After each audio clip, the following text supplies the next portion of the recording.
喺香港娛樂圈呢片浩瀚又璀璨嘅星河之中，黎瑞恩曾經係一顆閃耀奪目嘅明星，散發出令人好難忽略嘅光芒。佢活躍喺舞台上面嗰陣，嗰甜美嘅歌聲就好似潺潺溪流咁，滋潤住每一位聽眾嘅心田。清純嘅形象就好似春日頭綻放嘅花朵咁，清新自然，令人心生喜愛。就算而家時光流轉，佢都已經52歲啦。歲月嘅痕跡靜雞雞咁爬上咗佢嘅面龐，但佢冇俾時光嘅洪流淹沒，反而喺生活嘅舞台上面持續綻放住獨特又迷人嘅光芒。最近，黎瑞恩喺社交平台分享咗一組相，又一次將佢拉返大眾嘅視野。相入面，佢同20歲嘅仔陳浩宇一齊站喺宏偉壯麗嘅長城上面。長城，呢座承載住中華民族千年歷史同文化嘅偉大建築，喺陽光嘅照耀下顯得更加宏偉壯觀。黎瑞恩著住簡約又舒服嘅衫，面上洋溢住幸福嘅笑容，歲月喺佢身上留下嘅痕跡，呢一刻好似都俾呢個溫暖嘅笑容掩蓋住咗。身邊嘅仔陳浩宇，高大靚仔，陽光開朗，緊緊偎住阿媽身邊，母子倆嘅笑容就好似春日暖陽咁，燦爛又溫馨。嗰幅畫面好似自帶一種神奇嘅魔力，能夠驅散所有陰霾，令人唔禁心生好奇。呢個曾經嫁入豪門又經歷過離婚嘅女人，呢啲年究竟經歷過點樣跌宕起伏嘅故事？而家又過住點樣平凡而又充滿意義嘅生活？時光翻轉頭去到1990年代，嗰陣嘅香港樂壇真係可謂群星璀璨，就好似一片繁星閃爍嘅夜空。好多才華橫溢嘅歌手紛紛湧現，競爭異常激烈。而黎瑞恩憑住自身甜美嘅歌聲同清純嘅形象，就好似夜空中一顆突然閃耀嘅新星，迅速脫穎而出。佢同許秋怡、周慧敏、黃興平並稱為四小花，成為咗無數人心目中嘅玉女偶像。每當佢出現喺舞台上面，嗰靈動嘅身姿、甜美嘅笑容以及動人嘅歌聲，總能瞬間點燃現場觀眾嘅熱情，引發粉絲們嘅熱烈追捧。佢每一次亮相都好似一場盛大嘅派對，吸引住無數人嘅目光。喺嗰個充滿夢想同激情嘅時代，舞台上光芒四射嘅佢，無疑係命運嘅寵兒，享受住成功帶來嘅榮耀同喜悅。然而，命運總係中意喺人最得意嘅時候靜雞雞咁轉折。就喺黎瑞恩嘅事業如日中天嘅時候，愛情都靜雞雞咁降臨到佢身邊。1996年，佢同金利來太子爺曾志明相戀，呢段戀情從一開始就充滿咗波折。曾家作為香港商界頗具地位嘅家族，對黎瑞恩呢個娛樂圈出身嘅女仔並唔認可。喺佢哋眼中，家族嘅榮耀同地位需要更加合適嘅聯姻嚟維繫。但愛情嘅力量係強大嘅，就好似熊熊燃燒嘅火焰咁，能夠融化所有阻礙。黎瑞恩同曾志明冇因此放棄，佢哋堅定咁相信彼此嘅感情，堅持咗好多年。喺呢段漫長嘅歲月裏面，佢哋一齊經歷過無數嘅風風雨雨，感情都喺磨礪中變得越嚟越深厚。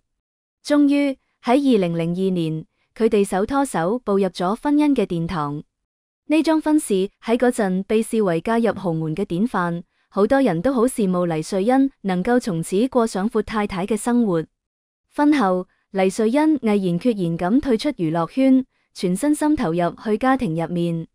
佢全心全意咁相夫教子，為曾家生咗一仔一女，將全部嘅精力都傾注喺仔女嘅成長同家庭嘅幸福上面。佢以為自己揾到咗人生嘅歸宿，從此可以過上平靜又幸福嘅生活。可豪門生活並唔係外人想象中咁美好，看似光鮮亮麗嘅背後，隱藏住無數嘅壓力同束縛。喺豪門呢個複雜嘅環境入面，黎瑞恩需要面對各種繁瑣嘅規矩同複雜嘅人際關係。佢努力適應住呢個全新嘅世界，但心中嘅疲憊同無奈卻與日俱增。呢段婚姻僅僅維持咗12年，就喺2014年畫上咗句號。離婚嚟得突然又徹底，就好似一場突如其來嘅暴風雨咁，將黎瑞恩原本平靜嘅生活徹底打亂。佢帶住一對仔女離開咗嗰個曾經令佢憧憬不已嘅家。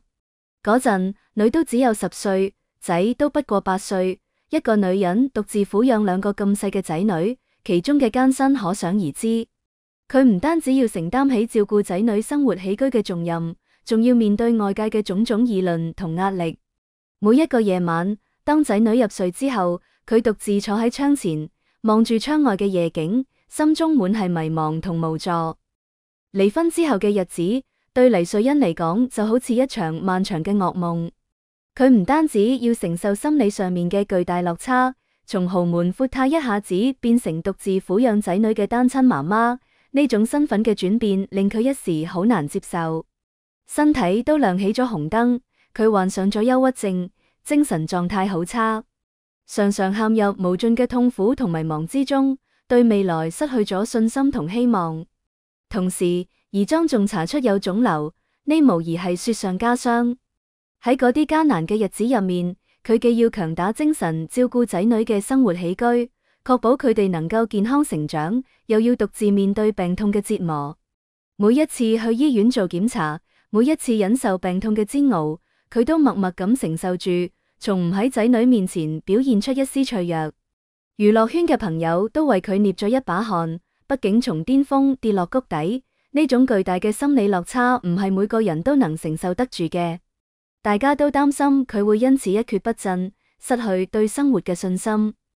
好在前家公都算厚道，要求曾志明繼續照顧黎瑞恩嘅生活，呢令佢喺經濟上面唔至於太過困迫。但黎瑞恩係個要強嘅女人，佢骨子入面有一股唔服輸嘅勁兒。佢冇選擇繼續做全職主婦，依靠其他人生活。為咗令自己走出困境，亦都為咗俾仔女樹立一個堅強獨立嘅榜樣，佢決定重新返娛樂圈工作。佢曾經講過，復出唔係為咗賺錢，只想令自己嘅精神生活充實啲。因為一個人悶喺屋企胡思亂想，只會令狀況越嚟越糟糕。佢希望通過工作，重新揾返自己嘅價值同自信，令自己嘅人生重新煥發出光彩。重新返娛樂圈嘅黎瑞恩面臨住好多挑戰。娛樂圈更新換代好快，多年冇露面嘅佢，人氣已經唔似以前咁。曾經圍繞喺佢身邊嘅粉絲同熱度，而家都漸漸消散咗。但佢冇氣餒，反而憑住對演藝事業嘅熱愛同執着，努力適應住新嘅環境。佢積極咁參加各種活動，無論係小型嘅商業演出，定係大型嘅慈善活動，佢都認真對待，全力以赴。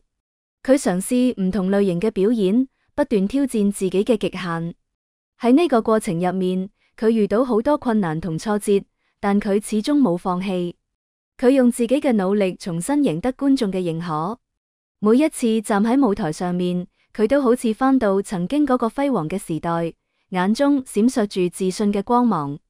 漸漸咁，佢揾返咗自信，狀態都越嚟越好。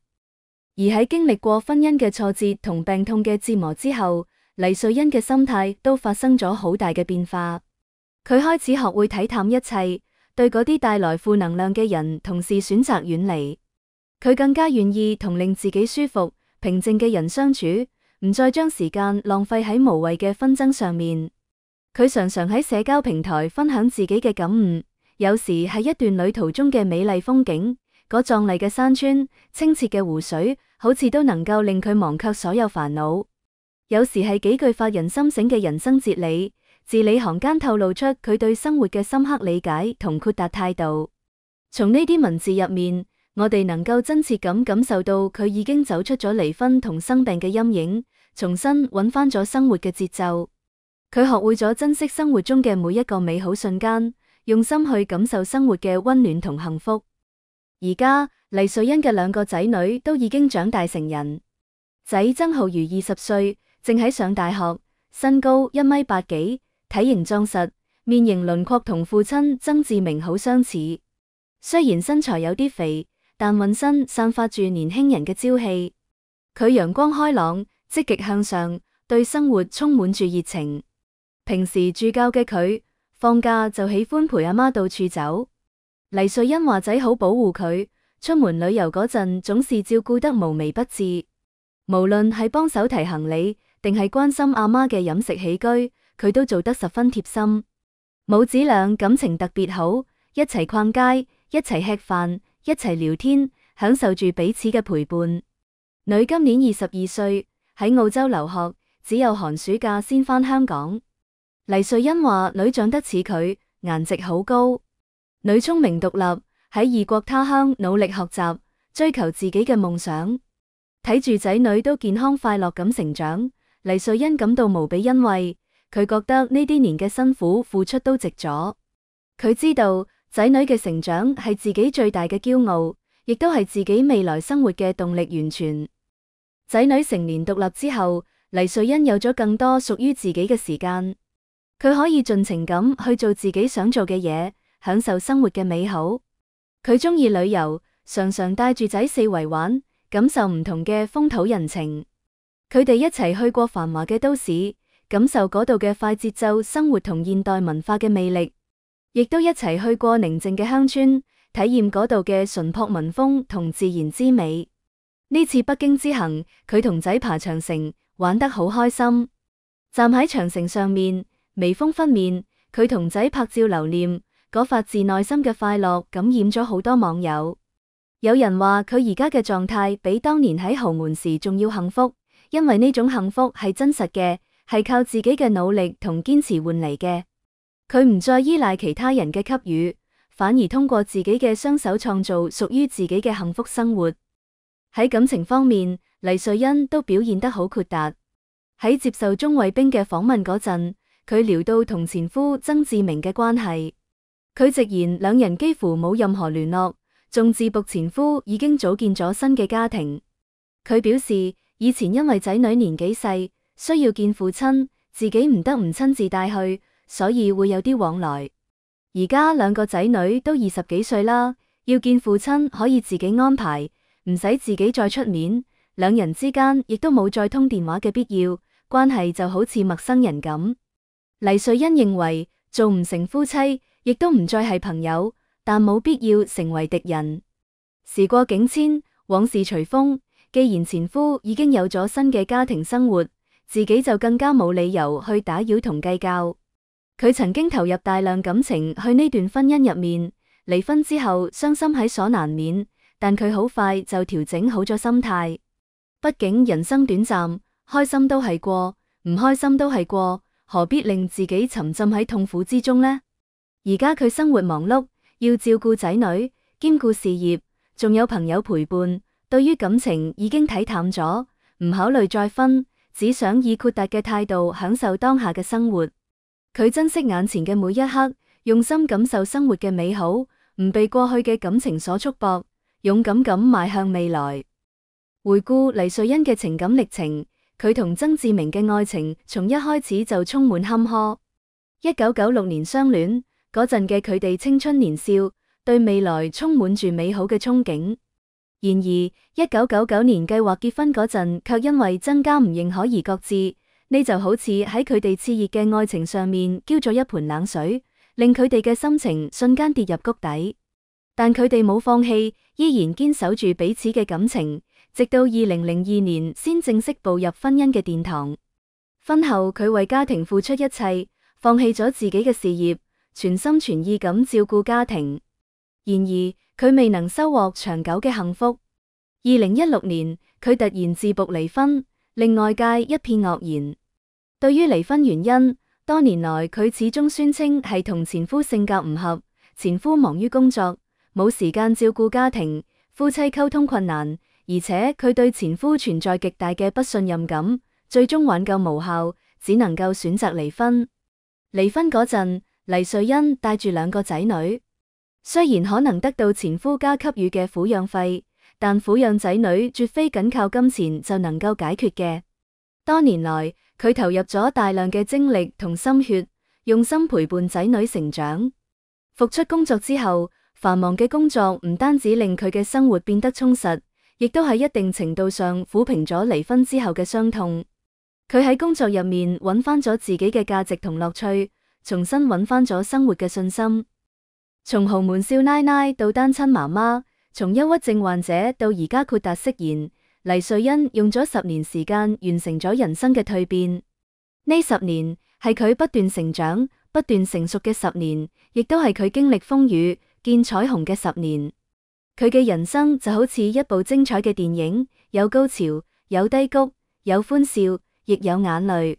但佢始終冇放棄，憑住堅強嘅意志同樂觀嘅心態，勇敢咁面對生活嘅挑戰。